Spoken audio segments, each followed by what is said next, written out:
بسم الله الرحمن الرحيم. اللهم صل وسلم وبارك على سيدنا محمد. دي اللحمة اللي انا سويتها من غير ولا نقطة مية. تمام، خليتها ساعة على النار. اللحمة اللي هعملها بالبطاطس، هتلاقوا الفيديو اللي قبل ده هو اللي عاملة فيه الخطوات. تمام. انا دلوقتي ما عملتش اي حاجة غير ان انا سبتها ساعة. نزلت عليها بالبطاطس المكعبات وهدي تقليبة.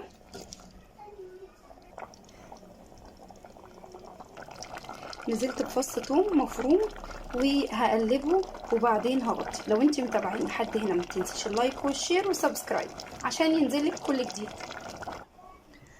نزلت بالملح وهسيبها تستوي النص ساعة دي. تمام. وهي متغطية. بصوا بقى استوت. بصوا هتبقى طعمها تحفة جدا، جربوا الطريقة دي.